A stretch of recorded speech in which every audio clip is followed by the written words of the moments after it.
¿Qué tal? Hola a todos.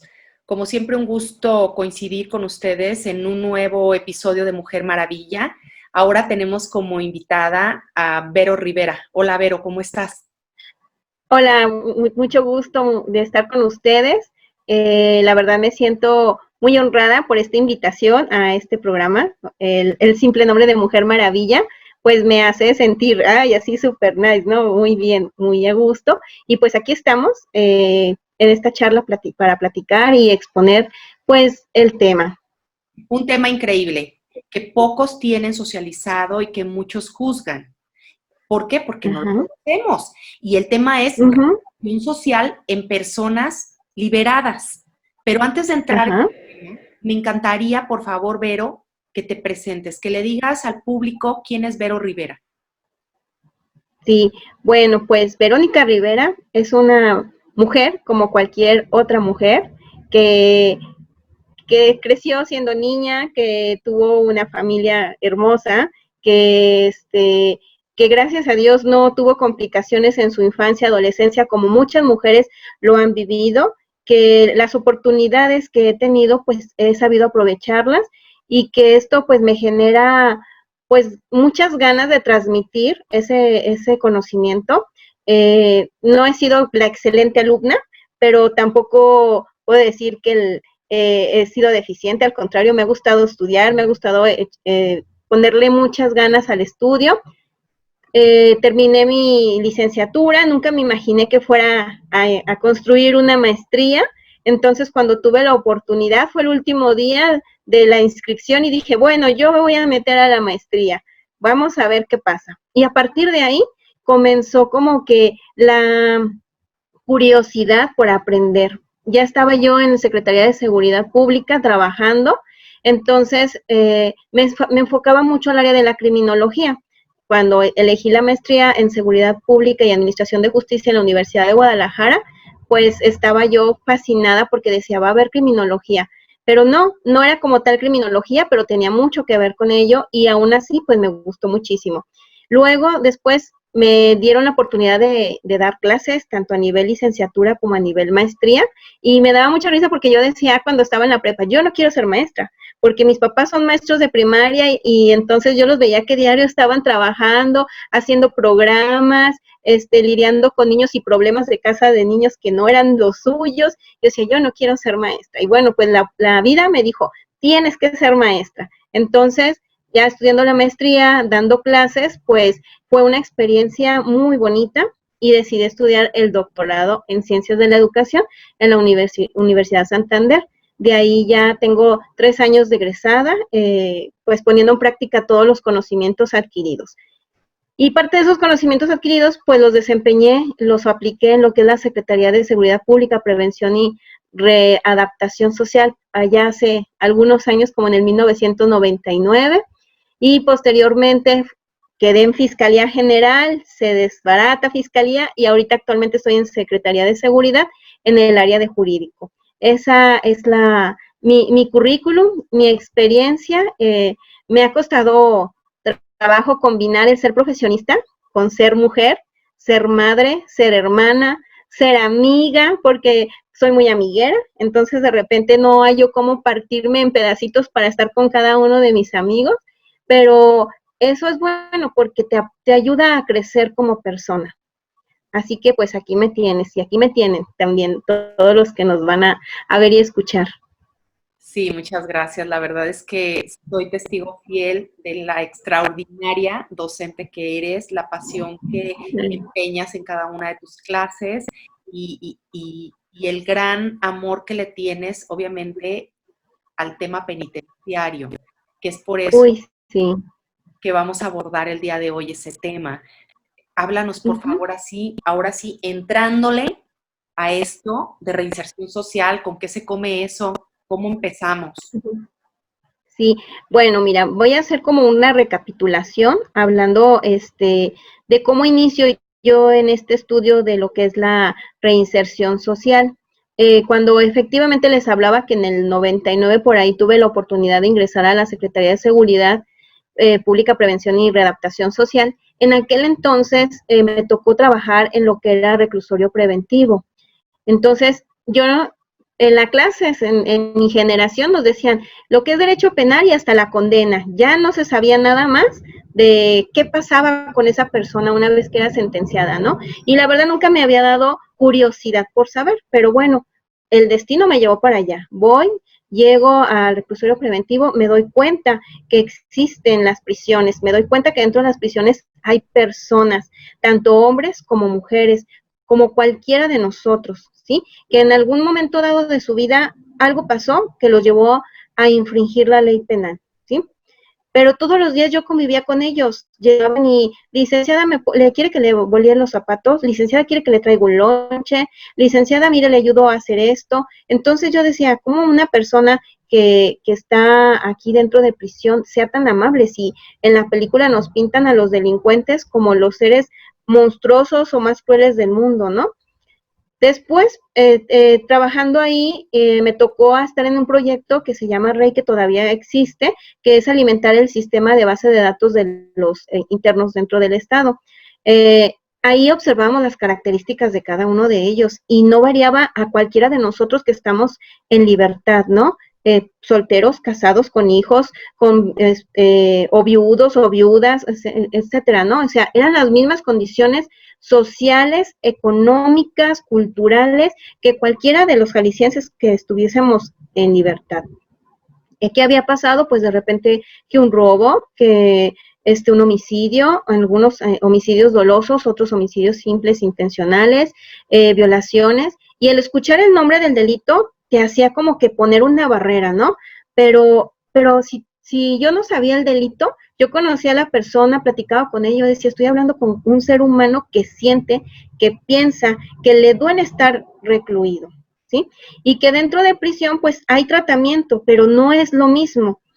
Después me di cuenta de que existía un área que se llamaba Dirección General del Sistema Postpenitenciario de Atención a Liberados. Entonces, por ahí tuve la oportunidad de hablar con uno de los directores y él me dijo, vente acá, pero te tienes que poner a estudiar porque esta materia no la dan en la escuela, tienes que aprender cosas nuevas. Y yo dije, no me importa, quiero aprender. Y leíamos y leíamos porque estábamos formando ese sistema. La verdad me siento muy orgullosa de haber formado parte de esa construcción que actualmente se está ya llevando y consumando como una dirección, actualmente como dirección, pero que apoyan a estas personas. Entonces ya ubicando, viendo lo que decía el reglamento interior de la Secretaría de Seguridad y decía la palabra reinserción social. Tenemos la obligación de reinsertar a las personas a la sociedad. Entonces yo decía, ¿cómo se va a reinsertar a alguien que está en la prisión, que no tiene un horario para levantarse, como nosotros que nos levantamos a las 6, 7 de la mañana, que desde ahí empieza nuestra rutina y no paramos hasta las 10, 11 de la noche, ¿no? Y yo decía, ¿cómo vas a reinsertar a alguien que ya se desacostumbró a la vida en libertad? Entonces, tenemos que iniciar a plantear un proyecto, un programa en donde las personas tengan que iniciar su vida nuevamente con su familia, con sus hermanos, con sus tíos, con su esposa, con sus padres. Y comenzó la gran aventura de lo que era la reinserción social. La verdad, formamos un equipo de trabajo muy unido, nos unió las experiencias que tuvimos con las personas. De hecho, los tratadistas que nos hablaban de lo que era la reinserción social, uno de ellos, Sergio García Ramírez, que hasta fue presidente de la Corte Interamericana de los Derechos Humanos, él en ese entonces pues era uno de los mejores penitenciaristas de México, y él también pugnaba por lo que era la reinserción social. Entonces dijimos, vamos a ver, Jalisco fue el pionero porque no existía la palabra reinserción en ningún documento jurídico. Entonces nosotros teníamos esa obligación de poner la muestra que se podía lograr. Veíamos las estadísticas, porque también nos tocó estudiar estadísticas y decía, de cada 10 personas que salen del centro penitenciario, 6 regresan al mismo. Pero ¿por qué regresaban? Nosotros nos preguntamos, ¿cuál era el motivo por el cual regresaban estas personas que ya estaban en libertad, que ya tenían posibilidad de una segunda oportunidad? Y entonces, basándonos en eso, se creó el programa de Libertad Produce. ¿Por qué? Porque las personas tenían, les preguntamos, ¿por qué reincidiste? Porque no tengo trabajo. Ah, bueno, entonces ya vimos que uno de los factores importantes para que la persona se reinsertara era que tuviera un empleo al salir, que tuviera un lugar a donde vivir, porque muchos salían y aunque la esposa los visitaba cada semana y llevaba a la familia, le llevaban latas de comida, etcétera, pues resulta que cuando salía le decían, ¿sabes qué? No puedes llegar a la casa porque ya está otra persona viviendo en tu lugar. Y muy fuerte, ¿no? Muy fuerte esta situación. Y eso, pues, hablo mucho de experiencias de hombres porque hay más hombres en los centros penitenciarios, obviamente hay más liberados que mujeres, pero las mujeres sufren el rechazo desde que ingresan al centro penitenciario. La familia ya no las visita, en muy raras ocasiones acuden los padres, los hermanos. ¿Por qué? Porque las están estigmatizando desde el momento mismo que llegan allá. Salen y tienen una carga doble, porque no nada más es salir y llegar y ser recibido por la familia, sino también los hijos. ¿Qué voy a hacer yo como mujer? Yo a veces les digo a mis compañeros, yo llego a las 11 de la noche y yo llego todavía a ser ama de casa. Y ustedes no, ustedes llegan a acostarse, a ver la tele, a que les sirvan la cenita caliente, ¿no? Por ejemplo. Entonces, ser mujer es difícil. Entonces, imaginémonos en ese ámbito a las mujeres que salen del centro penitenciario, estigmatizadas, algunas ni siquiera tienen el autoestima, o sea, la autoestima es muy bajo lo que tienen. Entonces se crearon talleres de autoestima para las mujeres, un taller muy padre que nos donó una persona que se dedicaba a imagen, autoestima, y posteriormente hicimos un vínculo con el CECATI para que les diera un reconocimiento y nos prestara obviamente las aulas en donde las mujeres iban a estar ahí. Y ella observó, ella tampoco tenía nada que ver con la cuestión de reinserción social hasta que la abordamos y decía, es que yo nunca me imaginé que las mujeres que están en prisiones vivieran tan deprimidas. Me decía, imagínate despertarse y ver en el espejo, si es que llegan a tener la misma cara, la misma rutina de todos los días. Y sí, yo creo que sería frustrante. Si cuando estamos aquí afuera en libertad, a veces nosotras las mujeres tenemos como esa sensibilidad de decir, tengo que salir, tengo que luchar, y ellas sabiendo que tenían que salir y que luchar, estaban en un momento dado, pues, limitadas en su libertad. Entonces, comenzamos a armar el proyecto y vimos 3 ejes principales que se tenían que llevar a cabo. Una, dotar de trabajo. Otra, educación, porque, y si bien es cierto, en el sistema penitenciario, dentro del reclusorio, les dan la oportunidad, porque así lo dicen las leyes, también es cierto que no al 100% se les brinda ese apoyo. ¿Por qué? Porque, por ejemplo, para poder ingresar a un curso de primaria, secundaria, por parte del IEA, entonces les piden su acta de nacimiento, su identificación, su comprobante de educativo, y resulta que la familia no se los lleva. Entonces, pues para que no pierda el tiempo, ¿en qué te quedaste? No, pues en tercero de primaria. Pues inicia la primaria. Y si llega a sexto y sin ningún certificado, ya no pueden brincarle a la secundaria. Entonces, pues nos topábamos con esa situación. Entonces tenemos que dar educación, capacitación, tenemos que dar, porque luego muchos salían y decían, soy albañil, y cuando los mandábamos a las constructoras, resulta que no eran ni ayudantes, ¿no? O sea, eran albañiles en su vida en libertad y se llamaban así, pero realmente no eran personas competentes como para trabajar como albañiles. Y aparte, también vimos el otro eje principal es difundir a la sociedad la necesidad de que se involucrara apoyando en el programa, porque si la sociedad no cambiaba su perspectiva de una segunda oportunidad, entonces no íbamos a lograr encontrarles trabajo, no íbamos a lograr que los incluyeran en los centros educativos para que pudieran ellos continuar con sus estudios, no íbamos tampoco a lograr que ellos se sintieran aceptados por la propia sociedad, ¿sí? Y obviamente también tendríamos que apoyarlos en cambiar un poco a poco a través de terapias psicológicas, apoyo de trabajo social y también en algunos casos medicina, psiquiatría, en otros casos tendríamos también la necesidad de apoyarlos a través de otras instituciones como el DIF, Procuraduría Social, por ejemplo, ¿sí?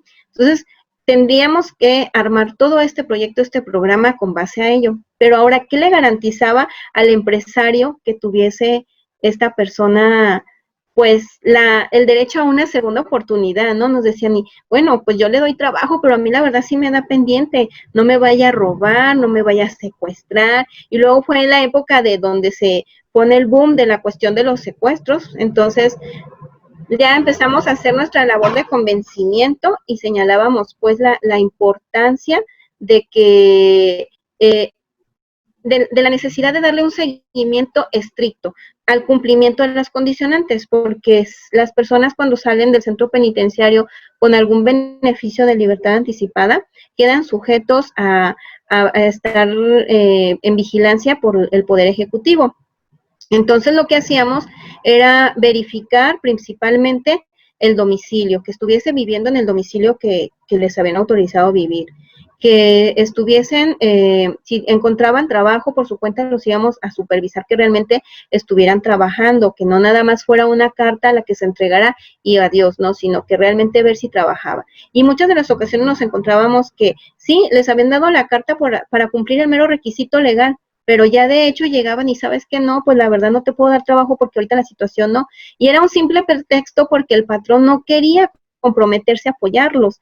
Así, en este sentido, empezamos a formar un equipo de seguimiento o de supervisión para que verificar el comportamiento externo, es decir, qué amistades tenía, si llegaba temprano del trabajo, si en el trabajo no faltaba, cómo llegaba, porque algunos todavía traen secuelas o les gustaba consumir alguna sustancia tóxica, pero no por ese hecho les íbamos a impedir la oportunidad de reinsertarse a la sociedad.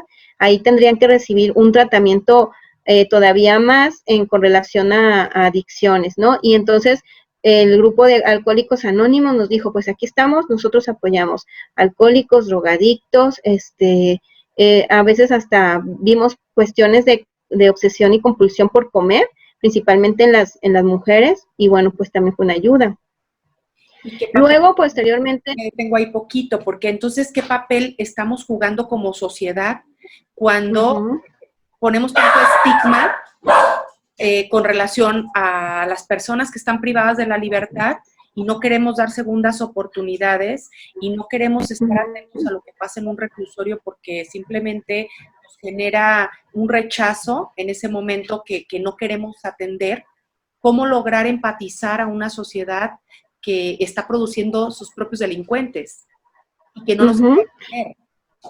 ¿Qué experiencia te genera la reacción de la sociedad ante las segundas oportunidades? Sí. Bueno, a mí les decía yo a los empresarios, y te trataré como si fueras una empresaria, yo les decía, yo consumo el producto. Si yo consumo mi producto, entonces te lo estoy recomendando. Entonces empezamos con nosotros mismos porque nos sentíamos atados de manos. Difundíamos a través, hubo carteles, me acuerdo que hubo carteles, en una ocasión utilizaron mi voz, que porque era muy tapatía, me decían, es que eres característica de los tapatíos, tu tono, me decían, tu tono es muy característico, entonces queremos que llegue a todos, y usaron mi voz para un comercial en donde se ofrecía la bolsa de trabajo para reos liberados. Sí, esta bolsa de trabajo, los empresarios, algunos conmovidos, nos hablaban, pero muy pocos. En cambio, teníamos la población de liberados de aproximadamente en aquel entonces eran 3,200 personas a las que teníamos que estar supervisando. Algunos encontraban trabajo por su cuenta, pero eran trabajos eventuales, porque también ahora sí nos vamos primero en un momento dado satisfaciendo aquellas necesidades primarias, ¿no? Entonces, los que realmente no tenían trabajo eran los que eran objeto de nosotros para poder apoyarlos. Entonces, dijimos, en lo que les encontramos trabajo, vamos al DIF para que nos den una despensa, al menos para que los primeros 15 días de que esté en libertad tenga algo que comer, ¿no? Porque llegaban y luego me decían los mismos liberados, no inventes, que mire mi esposa, llego y me grita que necesita dinero y yo no encuentro trabajo y no entiende que no me quieren dar trabajo, ¿no? Entonces, para esto también hicimos con apoyo del equipo de psicología, un perfil o una batería de pruebas, la finalidad de conocer las aptitudes, actitudes y el perfil laboral que pudiese tener el liberado, independientemente de su experiencia laboral, tanto antes de ingresar a prisión como dentro de prisión, porque en prisión también algunos trabajan y adquieren algunas habilidades. Entonces ya al salir nosotros observábamos con base a esta batería en qué área o en qué ramo los podíamos nosotros recomendar y captar también empresas, porque no íbamos a captar el montón de empresas o el montón de microempresas si no íbamos a tener tampoco que ofrecerle, ¿no? El tipo de mano de obra. Entonces nos fuimos a la Canaco, a la Cámara de la Industria Maderera, a la Cámara de la Industria Restaurantera, y bueno, de cada junta al menos un empresario nos decía, ok, yo los apoyo. Sí, entonces, pues era, no sé, un lugar para 10, ¿no? Entonces nos hacía falta. Dijimos, bueno, pues nosotros. Y yo dije, bueno, pues yo lo único que puedo hacer es, en mi casa, a que alguien me apoye con la limpieza, alguien que esté al pendiente de mi hijo. Y bueno, pues adelante, por ahí llegó una persona, una mujer admirable, una mujer que le ha echado muchas ganas en su vida, que reconoce que cometió un error en su momento, pero que aprovechó la oportunidad, porque cuando yo platico con ella, aprendo de la historia de vida de ella y como decías tú al principio, va uno admirando a las mujeres porque realmente sí somos mujeres maravillas. Entonces, esta persona era como mi ejemplo. Yo le decía, ahí está mi casa, ahí, y no me ha hecho nada, no, con mis cosas están intactas, no me va a robar, no se va a llevar a mi hijo, no me va a secuestrar. ¿Por qué? Porque yo la elegí con el perfil que tenemos, porque es una persona responsable, porque sabe que está bajo un seguimiento y una supervisión. Entonces, por ahí otro compañero dijo, no, pues mi suegra tiene un autobaño, vamos mandando para allá aunque sea uno, y la señora renuente decía, no, pero ¿quién lo va a venir a supervisar? Después la misma señora nos habla, oiga, mándenme 2, porque son los que menos problemas me dan. Contrato gente de la calle que sí me trae su carta de no antecedentes penales, pero yo no les hago la investigación social. O sea, yo no sé si realmente vivan en el domicilio en donde me dicen que viven, yo sé que con quién me quejo si se llevan, no sé, una herramienta, ¿no? Entonces le decíamos, ya ve, le conviene, le conviene. Entonces, esa bolsa de trabajo nos dio muchos frutos. Después nos enfocamos a ver cursos de capacitación, porque decíamos, no nos podemos concentrar nada más en lo que ellos ya saben, sino que vayan creciendo. Y tal es el caso que el CECATI nos estuvo apoyando, principalmente el CECATI 17, que era como el más cercano ahí con nosotros. Hasta armamos un curso de taller de reparación de bicicletas. Entonces, fuimos a Lijas, en ese entonces era Hijas, y ahorita ya no, y les dijimos, todo lo que no te han reclamado de cuadros viejos, de rayos y todo lo que tenga que ver con bicicletas, dónalos, por favor. Y nos donó un montón de material que ellos ya tenían para echado a perder, pues los liberados en el curso, cada quien se armó su bicicleta. Por ahí conseguimos llantas nuevas a través de la empresa Bimex también, por ejemplo, que ya estoy así como dando anuncios, pero muchos empresarios creían en nuestro proyecto, creían en la reinserción social, y eso dio como el punto de partida. Y cuando empezaron con el nuevo sistema que decían, es que el artículo 18 constitucional dice que tenemos que reinsertar, y yo decía, Jalisco ya está reinsertando a las personas, Jalisco ya está trabajando en ello desde el punto de vista institucional. Solo falta que nosotros difundamos, que la sociedad esté enterada que existe esa necesidad de abrir espacios para las personas que salen del centro penitenciario, y no solamente como empleados o como mano de obra, algunos hasta microempresarios, porque decían, es que yo tenía un puestecito de hot dogs, pero pues es que pues ya me metieron a la cárcel y entonces pues ya lo perdí, pero yo sé hacer hot dogs, soy el mejor en hacer hot dogs. Pues nos íbamos a Fojal, y Fojal también dijo, bueno, vamos en un momento dado arriesgándonos a ver qué pasa, y tuvimos buenas experiencias. Obviamente no todo es bueno, pero tenemos que apostarle, tenemos que dar esa segunda oportunidad, y uno de los eslogan que teníamos era, la verdadera libertad son las oportunidades. Entonces, si las personas no tenían oportunidad para salir adelante, para incorporarse en un trabajo, para ser productivos en sociedad, iba a ser muy difícil que los reinsertáramos.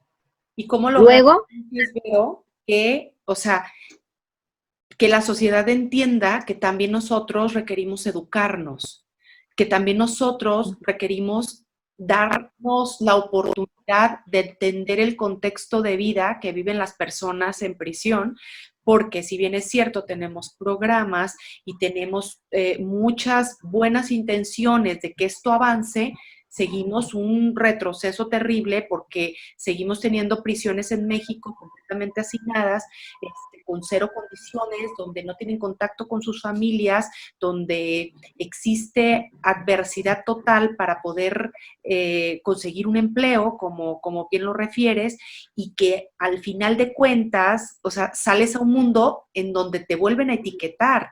Y entiendo que hay personas que tal vez no logren la reinserción, pero sí tenemos muchísimas otras que sí pueden alcanzar esa reinserción.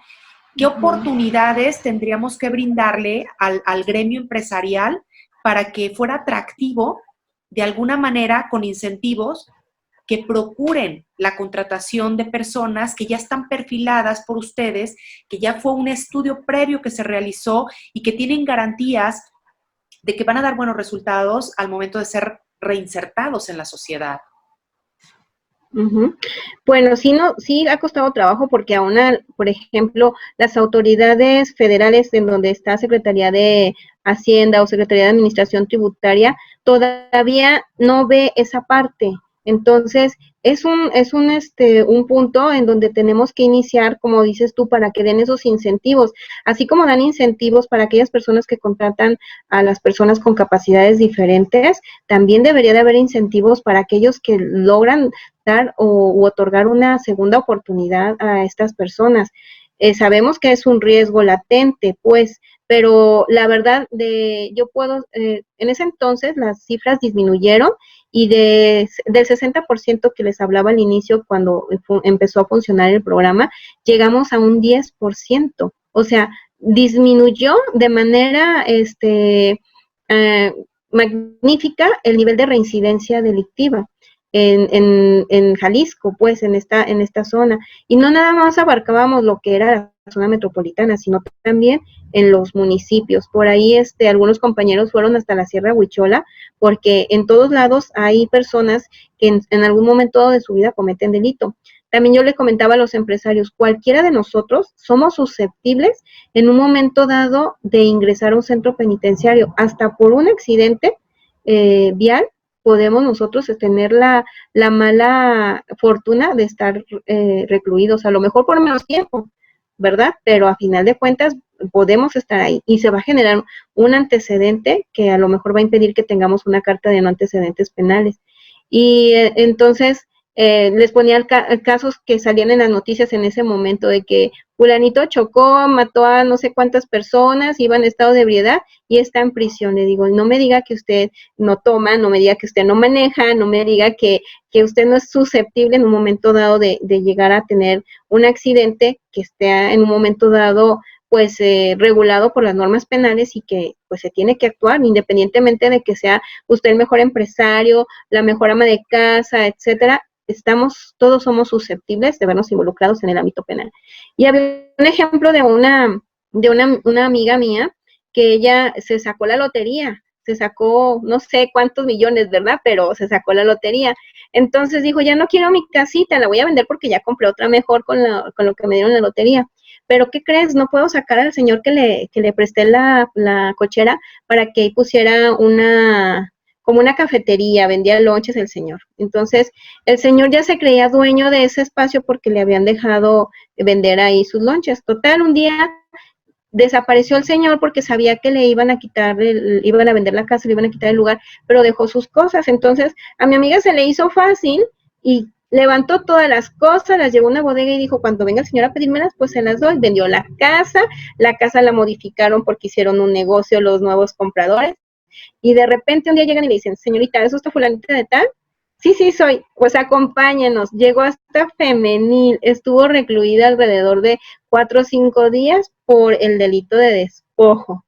Y ella jamás se imaginó que iba a estar en prisión. Dicen, es que sí es cierto, o sea, todos somos susceptibles porque a veces desconocemos que las conductas que nosotros hacemos, aunque los hagamos de buena fe, resulta que son un delito. O sea, decía ella, yo que me iba a imaginar que guardarle las cosas al Señor me iba a convertir en una persona delincuente, ¿no? Y entonces platica ella su anécdota de que vio la experiencia como una oportunidad para conocer la vida de otras personas que estuvieron conviviendo con ella en el tiempo que estuvo ella en reclusión, que fue poquito realmente, porque salió bajo caución, tuvo esa fortuna de salir bajo caución, y decía, yo me fui y me quedé triste porque las dejé a las mujeres ahí, a las muchachas que me platicaron sus penas, el motivo por el cual estaban recluidas, dice, y yo decía, es que eso le puede pasar a cualquiera, a cualquier mujer, a cualquier hombre, ¿no?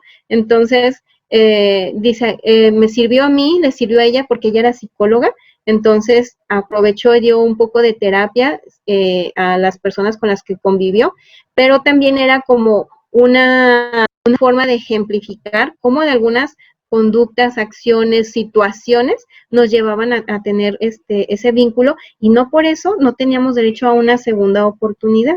Entonces, como aquí es más de sensibilizar, pero para poder sensibilizar y llegar a muchas personas, pues también se requieren medios como estos, pues en donde podamos, yo hubiera querido tener toda esta tecnología en esos años para poder llegar a más personas, pero pues nada más era la televisión, el radio y algunos que otros carteles en la ciudad. Pero lo demás era tocando puertas, por favor, necesitamos trabajo, ¿no? Necesitamos trabajo para estas personas. Y volvernos un poquito más sensibles y empáticos, porque recapitulando lo que llevamos hasta ahorita charlando, podemos entender entonces que sí se pueden dar las segundas oportunidades hacia las personas que en algún momento cometen algún error, que todos estamos susceptibles de cometer ese error y que vale la pena rescatar, generar condiciones de educación, de salud, de bienestar familiar para aquellas personas que no gozan de las mejores oportunidades, pero también no gozan de las mejores contenciones familiares y sociales que les permitan no caer en actividades ilícitas. Porque de pronto creemos que todo el mundo de pronto ya decide y se hace delincuente, decide y comete un delito, decide y comete un error, pero lo que no estamos dándonos cuenta es que no todos estamos en las mismas condiciones de privilegio y entonces hay grupos de personas en nuestra propia sociedad con climas de desigualdad increíbles, entonces habrá que tener también educación social para entender que requerimos otras condiciones en los reclusorios si es que de alguna manera queremos apostarle a la disminución de la criminalidad en el Estado y en el país. Sí, efectivamente. A mí, hablando de la cuestión de salud, también era muy importante, porque muchas de estas personas encuentran trabajos, decía, temporales, que también no incluyen lo que es la seguridad social, siendo tan importante para cualquier ser humano. Me acuerdo mucho de un liberado que llegó de Islas Marías. O sea, me dice su experiencia que llega de Islas Marías, lo trasladan y lo dejan en Zapopan, ahí en el centro de Zapopan, y entonces, sin dinero, caminó desde Zapopan hasta Tlaquepaque y un poquito más allá porque era de un pueblito de Tlaquepaque. Entonces el señor se entera, porque él compurgó su pena, se entera que había un área para atención a liberados. Dice, pues yo vine y cuando revisé su oficio de libertad, le digo, señor, usted ya compurgó, le digo, ya no le puedo dar yo seguimiento como tal, pero me quiero ayudarlo, dígame usted qué sabe hacer, y tiene que sujetarse a la vigilancia de nosotros, porque es lo que le ofrecemos al empresario. Me dice, mire, licenciada, tengo una niña que tiene asma. A mí no me importa cuánto me paguen mientras me den seguro social, porque no quiero que mi hija se me vaya a morir en uno de esos ataques de asma. Entonces, hablé con uno de los empresarios, de los pocos empresarios que daban el apoyo de seguro social de manera inmediata, porque siempre en su política la mayoría de los empresarios decían, es que no lo doy de alta porque a la semana luego ya no viene a trabajar y ni todo lo que hice en el seguro social, ¿no? No era tanto que no quisieran darles la prestación como tal, como la ley no lo obliga, sino el hecho de que las personas también a veces no son muy constantes o estables. Y bueno, el caso es de que este señor era de los trabajos más pesados, eran una fundidora, un trabajo pesadísimo. Entonces le dije, mire, vamos a meterlo a trabajar ahí en lo que usted tiene el seguro social y pueda cancelar su antecedente penal y obtener su carta de no antecedentes penales. El señor tenía la preparatoria terminada. pocas personas que salen del centro penitenciario tienen la preparatoria terminada, pero obvio, él venía de las Islas Marías, un lugar diferente en donde allá sí se podría hablar de una reinserción social porque vivían en un pueblito. ¿Cuántas personas nunca han salido de su pueblo, la verdad? Entonces, no es mucha la diferencia porque tienen calles, tienen vecinos, tienen parques, tienen bibliotecas, bueno, tenían, ya ahorita yo la verdad lloro mucho porque se terminó esas Islas Marías. Total, el caso es de que este señor aceptó el trabajo, estuvo laborando ahí, le pudimos cancelar su antecedente penal, pudo ir a sacar su carta de no antecedentes penales y le dije, ahora sí señor, tiene todas las salas, ya le crecieron, vuele, cambie de trabajo. Y me dice, no, licenciada, mientras mis hijas estén pequeñas y requieran el seguro social, no me voy a arriesgar, me voy a quedar a trabajar en esa empresa. Y ahí me dio mucha tristeza porque yo, no nada más la reinserción social es encontrarles un trabajo, sino también darles las herramientas necesarias para que sean personas con autoestima suficiente para que puedan elegir superarse. Entonces, ya no podía hacer más, ya jurídicamente hablando o lo que la ley nos facultaba, de hecho nos excedimos porque pues él había compurgado y seguíamos dándole seguimiento como si fuera una persona con beneficio, pero demostró que no solamente es una persona trabajadora, sino que también tenía sentimientos y que también tenía una familia y quería a sus hijos como cualquier familia, como cualquier ser humano. Y entonces era también otro ejemplo de donde existía la reinserción. Me acuerdo que cuando yo estuve estudiando, Sergio García Ramírez en su libro de la readaptación social señalaba que para determinar si una persona se había reinsertado o no, tenían que haber transcurrido 3 años sin que hubiese cometido un delito. Entonces, yo decía, ¿y de dónde saca eso si nadie en su vida ha hecho un estudio de la readaptación? Yo creo que él lo manejó por alguna experiencia personal, pero yo decía, ya pasaron 3 años y las personas no cometieron delito, ya están reinsertadas, ¿sí? Entonces, sí, la verdad, han sido muy buenas experiencias, qué bueno que me das la oportunidad de transmitirlas, que esto llegara a muchas personas para que el trabajo, ya no estoy en esa área, pero lo sigo amando, sigo apoyando a mis compañeros que se quedaron ahí, difundiendo el cómo es posible en su momento que las personas sí se reinserten. Obviamente, no nada más depende del querer de la persona que sale del centro penitenciario, depende de la sociedad, depende de los compañeros que estamos trabajando en esa área, que realmente les guste, que por qué se entrega, Yo realmente pedí mi cambio en aquel entonces porque ya estaba muy enganchada. Me acuerdo que iba hasta los domingos a trabajar con los muchachos en trabajo en favor de la comunidad a diferentes municipios con la finalidad de observar cómo se comportaban, porque también eso era una parte importante, era una forma de observar cómo ellos trabajaban, cómo socializaban entre sus propios compañeros, y era una herramienta más para nosotros para poder en un momento dado recomendarlos con los empresarios. Observábamos a su familia también, cómo era el trato, organizábamos talleres educoformativos para los hijos y las esposas, para que incluirlos en este proceso de reinserción social, para que no llegaran todos los días las señoras y les gritaran, no me has traído dinero para pagarle al abogado cuando yo ya empeñé toda la casa, ¿no? Entonces, que entendieran que no era de la noche a la mañana, que esto era de manera paulatina y que de alguna manera ellas tenían que participar en ese proceso apoyando en la reinserción social sin desesperarse. En algunos casos había sesiones de psicología con parejas, terapia de pareja, a veces terapia grupal, a veces terapia familiar, dependiendo de cada caso, de cada persona, ¿sí? Las mujeres me tocó ver cómo sufrían, por ejemplo, una de ellas y yo me quedé callada en el momento en el sentido de que llegaba todos los días a trabajo comunitario con su trabajo de fin de semana, con su pequeño vestido, y entonces le decíamos que no puedes venir aquí así porque estás entre los muchachos, y aunque te cambies, pues ya te observaron cuando llegaste en la mañana, mira que te vamos a buscar un trabajo en el área de costura, tú estuviste en el taller de costura en el reclusorio femenil, y nos decía ella, es que yo tengo 4 hijos que mantener, no tengo esposo. Y en la fábrica me van a pagar 500, 600 pesos por semana. Y eso yo lo saco por día. Entonces, ahí, ¿qué haces? ¿Cómo puedes en un momento dado, debatir algo que es cuestión económica que todo el país está viviendo, ¿no? Los sueldos muy bajos. Algunos me decían, es que nos pagan poquitos por ser liberados. Y yo, no, señor, pagan poquito a todos. Pregúntenle a sus compañeros de trabajo, porque ellos sí se sentían como un poquito estigmatizados, ¿no? También ellos tenían que pasar por esa evolución, y cuando ya se sentían parte de la empresa, parte del taller en donde estaban trabajando, que convivían tranquilamente con su esposa, con sus hijos o con sus papás, decíamos, se está logrando la reinserción social, ¿sí? Y tuvimos casos también de reinserción con personas que habían estado, que habían cometido el delito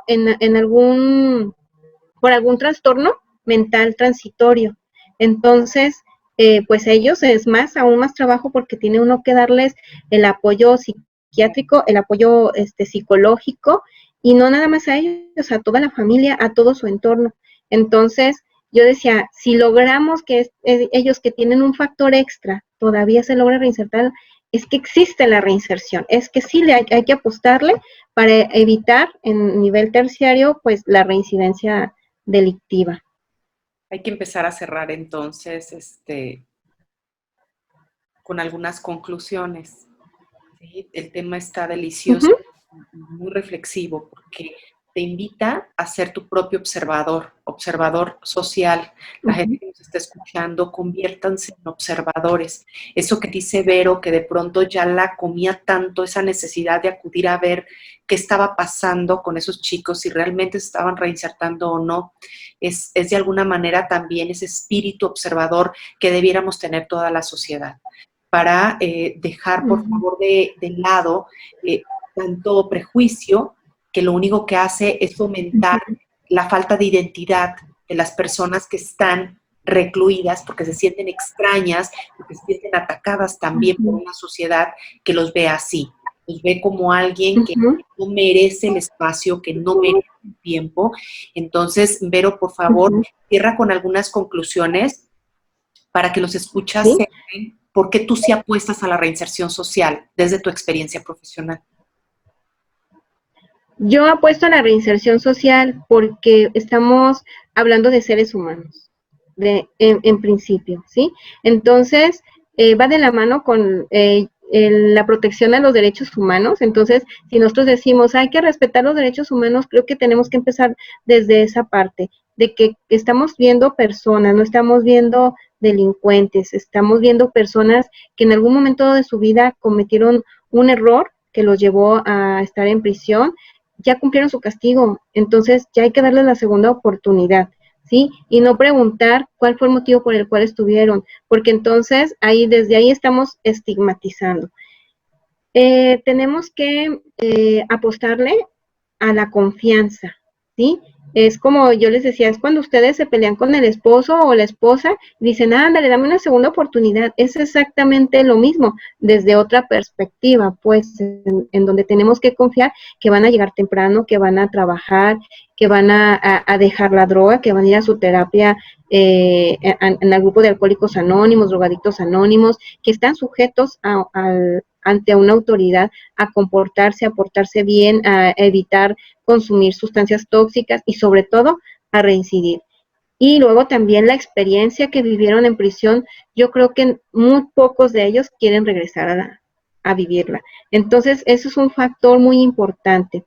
Desde el punto de vista de empresarios, yo les digo, vale la pena apoyar el programa, porque no creo que cada uno de ellos pague un estudio socioeconómico por cada persona que vaya a ingresar a su empresa, a su taller, y esta es una muy buena opción, porque lo que es ahorita la dirección no es la comisaría de atención a liberados y preliberados, entonces es parte de su trabajo. Entonces tiene que estar verificando si realmente viven en ese domicilio, quiénes viven con él, la familia está en contacto y cuando alguien se porta mal, avisa.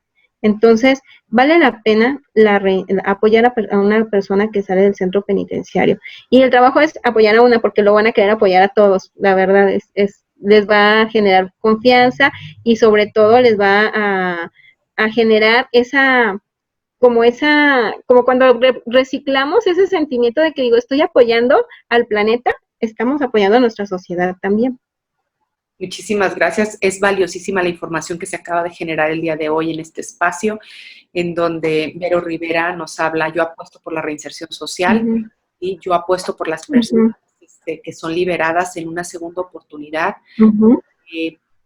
Si por algo la segunda oportunidad no funciona, no es atribuible a la sociedad, sino a la persona que no quiso transformarse. Entonces, generemos una sociedad más saludable, más consciente, más empática, porque para tu mayor información, el gran número de población que está en los centros penitenciarios tiene que ver con delitos menores. Y esa parte nos está preocupando. No tienen mucho que ver con delitos de alto impacto. Entonces, cierro con esto. Mi total gratitud para ti, Vero Rivera. Dejaré en redes sociales al momento de hacer las publicaciones correspondientes, no solamente en Spotify, sino también en el canal de YouTube, para que las personas te sigan, adviertan diversidad de temas que tú puedas abordar. Y sumamente agradecida, de verdad, por la aceptación y por grabar el día de hoy en este espacio, Mujer Maravilla.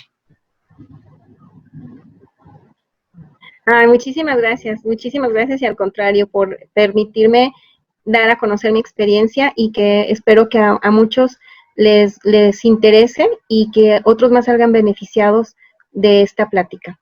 Muchas gracias. Gracias a ti, nos vemos en la próxima. Nuevo episodio Mujer Maravilla, no te lo pierdas. Y no te olvides de suscribirte y darle like, por favor, porque con eso nos ayudas a esta comunidad. Hasta la próxima.